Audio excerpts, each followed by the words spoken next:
Bismillahirrahmanirrahim. Assalamualaikum warahmatullahi wabarakatuh. Kami dari kelompok 2 akan mempresentasikan hasil diskusi dari kelompok kami mengenai bab 2 dari mata kuliah studi kelayakan bisnis dengan dosen pengampu Bapak Dr. Denny Yudiantoro, SAP, SPD MM.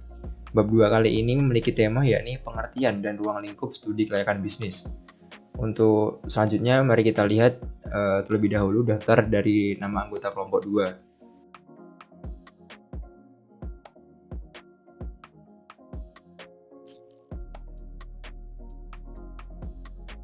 Objek dan proyek studi kelayakan. Objek studi kelayakan bisnis yaitu proyek yang akan dijadikan sasaran dalam studi kelayakan. Antara lain pendirian, pengembangan, dan merger atau akuisisi.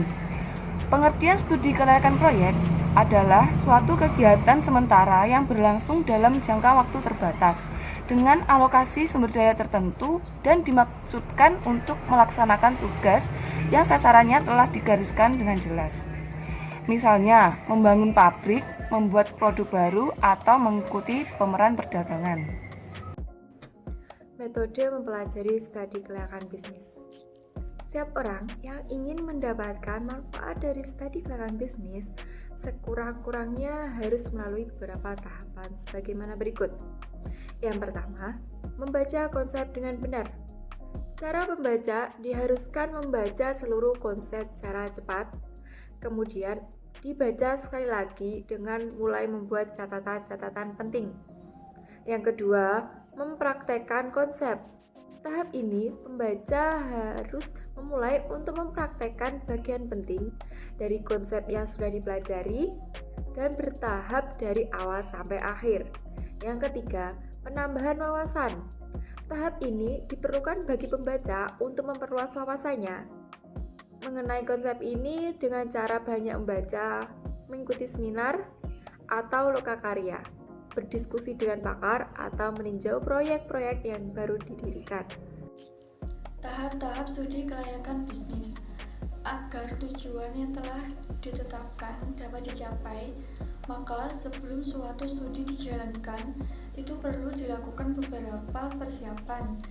Kemudian, hendaknya suatu studi dilakukan mengikuti prosedur yang berlaku, yaitu mulai dari tahap-tahap yang telah ditentukan.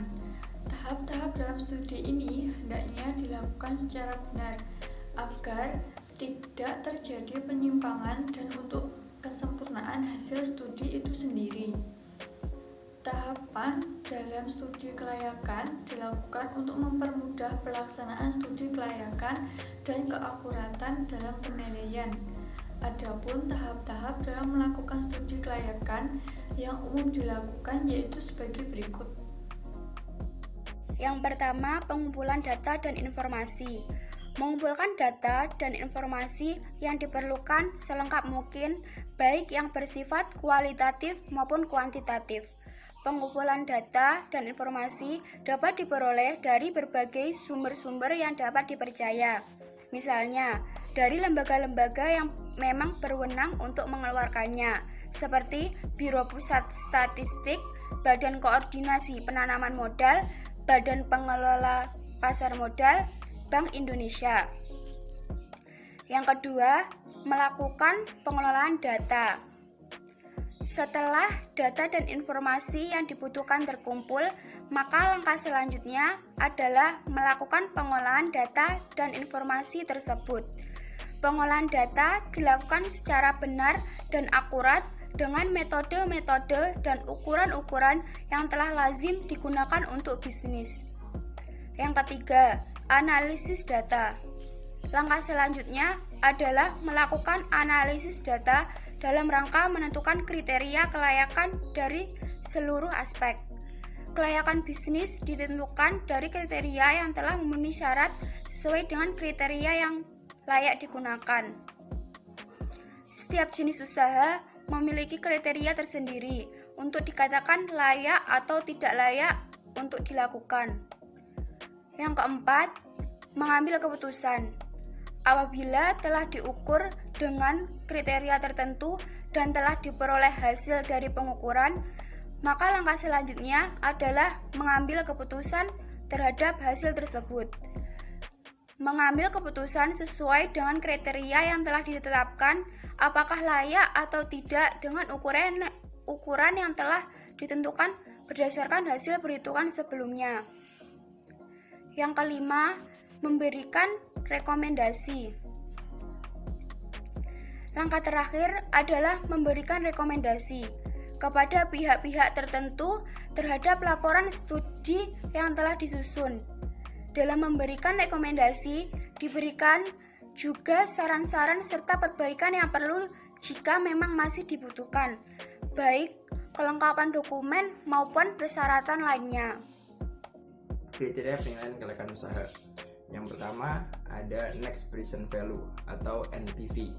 Next Present Value atau NPV atau nilai sekarang bersih adalah analisis manfaat finansial yang digunakan untuk mengukur layak tidaknya suatu usaha tersebut itu dilaksanakan dilihat dari nilai sekarang atau present value, arus kas bersih yang akan diterima dibandingkan dengan nilai sekarang dari jumlah investasi yang dikeluarkan.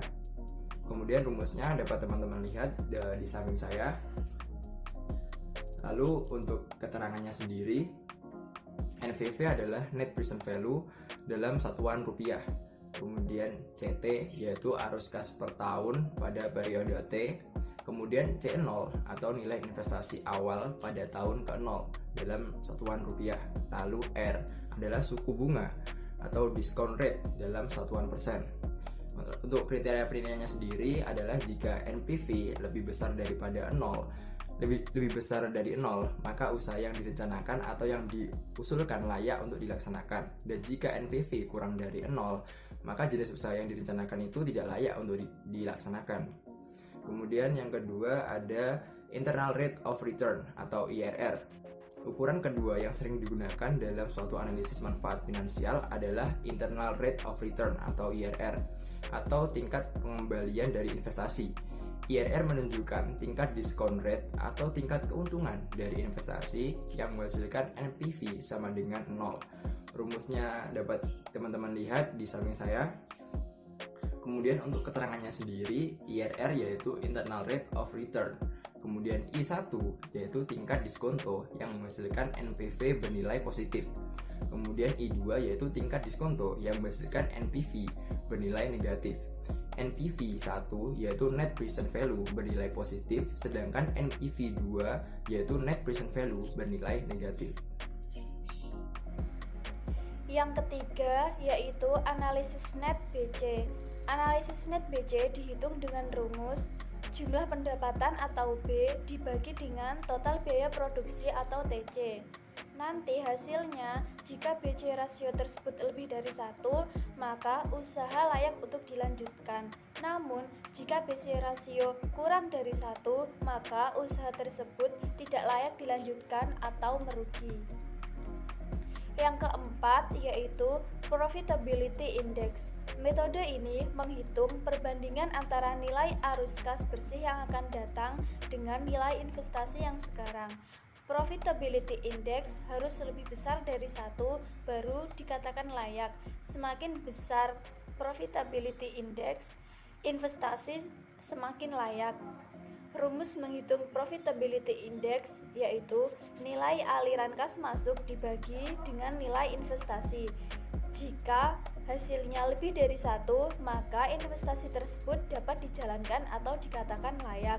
Namun, jika hasilnya kurang dari 1, maka investasi tersebut dikatakan tidak layak dijalankan. Baik, sekian presentasi dari kelompok kami. Semoga apa yang kami sampaikan dapat bermanfaat untuk kalian semua. Akhir kata dari saya dan juga dari teman-teman saya. Wassalamualaikum warahmatullahi wabarakatuh.